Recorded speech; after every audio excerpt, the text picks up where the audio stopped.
Hey guys, we've had the Kona for over 3 years now and I've not given you an update, so here it is. So we've done over 30,000 miles over the 3 years, and there are certain parts of the car which I've showed wear more than others. So let's have a look, shall we? So the exterior of the car is still looking pretty tidy, but actually that's due to a little bit of respray work. We've had a chap take the corner off on the rear when going around the car park, but only really tiny superficial stuff, a few £100 here and there worth of respray. The biggest one was actually at work, where we've had tiles fall off the work roof and land on the A-pillar next to the driver's door, which cost about £1,500 to repair, but all of which are nothing to do with the car, just bad luck really.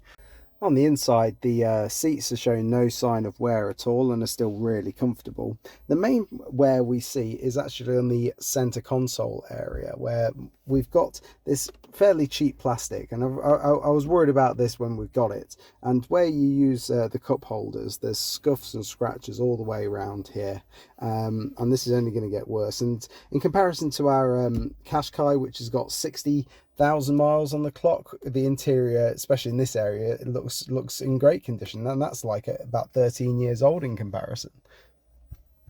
The rest of the dashboard is still holding up really well, and there's no damage at all or wear on the steering wheel.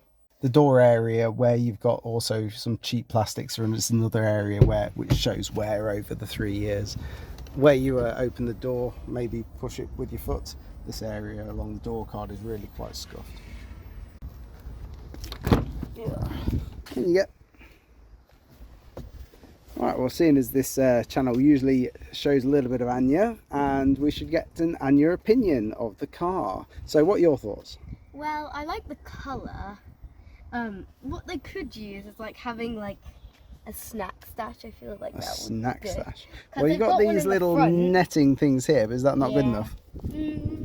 No, because like sometimes like the snacks are small and they could get like lost down there. That's a very good point. You got your central bit though, haven't you?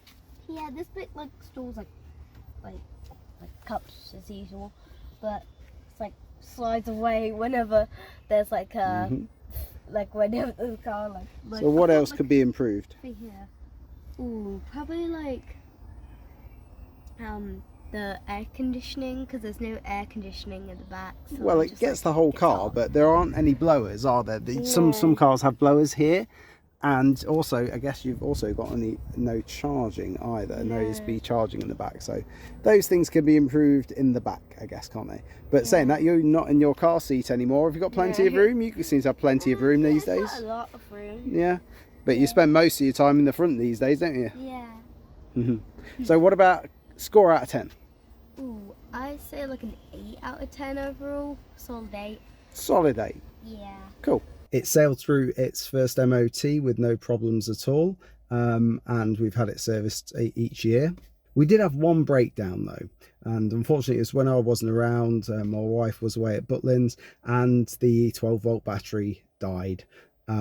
Because we get it serviced, you get free breakdown cover, so an RAC chap came out and replaced the 12-volt battery, but that was a chargeable part. It's deemed as general wear and tear, but that's under 3 years, a 12-volt battery, which I think is pretty dodgy. But it's also a problem that I've had with the Hyundai Ioniq 38 kilowatts. The 12-volt batteries in these Hyundais on the electric vehicles does seem to be the Achilles heel, and actually it seems to be the Achilles heel of a lot of electric vehicles, especially ones from legacy automakers anyway.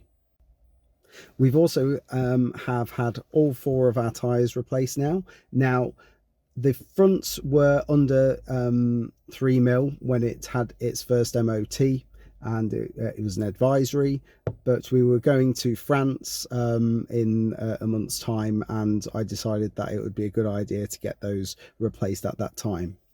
Shortly after getting back from France, even though there was plenty of tread left on the rears, unfortunately I had a nail through one of the tyres, and it wasn't in an area that you couldn't plug, so we had those replaced as well. So although we have had all 4 tyres done, I really think that the fronts were the really ones that needed changing, and would have lasted until the 4th year MOT, they still would have been within legal limit at that point. They probably would have been at the legal limit at that point. The car still drives great, and just like it did when it was new, and we're still very much enjoying the car, and we're not looking to get rid of it anytime soon. In fact, we was looking at the prices of the cars of a similar age and mileage. Currently they're on sale for about £14,000, which actually is price parity with the petrol equivalent of this car, which I think is great, and is a really good sign for the used car market. In fact, we're a little tempted to look at possibly replacing the Qashqai petrol car that we've got with another Kona. It's a possibility anyway. Anyway, this is not really a car review channel, and generally we've been very happy with the car. One failure with the 12-volt battery, and that is it. If you got anything that you'd like to know specifically, drop us a message in the comments and I'll reply to you, and give us a thumbs up, and we'll see you in the next one.